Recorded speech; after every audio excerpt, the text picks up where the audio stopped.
எனக்கு ரொம்ப நாளாக இருக்கிற ஒரு சந்தேகம். பெண்கள் வயசுக்கு வந்துட்டாங்க, பூப்படைஞ்சுட்டாங்க அப்படின்ற ஒரு விஷயத்த நீங்க எல்லாரும் வந்து கேள்விப்பட்டிருப்பீங்கன்னு நெனைக்கிறேன். ஆனா, எந்த ஒரு இடத்துலயுமே ஒரு ஆண் வந்து வயசுக்கு வந்துட்டான்னு சொல்லிட்டு எங்கேயுமே வந்து பேசியிருக்க மாட்டீங்க. எனக்கு இருக்கிற ஒரு சந்தேகம் என்ன அப்படின்னா, ஆண்கள் நிஜமாவே வந்து வயசுக்கு வராங்களா? இல்ல வந்து வர்றதில்லையா? அப்படின்ற இத தான் வந்து நான் வந்து கொஞ்சம் வந்து யோசிச்சேன். அந்த யோசிச்ச விஷயத்த தான் நான் கூட வந்து ஷேர் பண்ணிக்க போறேன். பெண்கள் வயசுக்கு வராங்களா? ஸோ இதுக்கு பேர் வந்து என்ன சொல்லுவாங்க அப்படின்னா, மெனார்கோ அப்படின்னுவாங்க. இதே ஆண்கள் வந்து ஏஜ் அட்டெண்ட் பண்றாங்களா? இதற்கு பேர் என்ன சொல்லுவாங்க அப்படின்னா, ஸ்பெர்மர்கோ அப்படின்னு சொல்லுவாங்க. ஸ்பெர்மர்கோ அப்படின்னு சொல்லுவாங்க.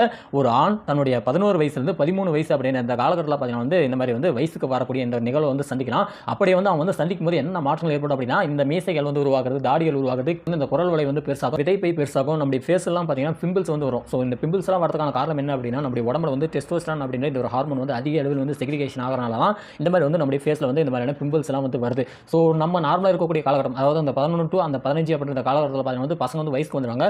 அவங்களுக்கு வந்து அந்த காலகட்டத்தில் வந்து சரியா தெரியாது. அவங்க வந்து தூங்கிட்டு இருக்கும்போது அவங்களுடைய அந்த தூக்கம் இருக்கக்கூடிய அந்த நிலையிலே பார்த்தீங்கன்னா அவங்களுடைய ஸ்பெர்ம்ஸ்ன்ற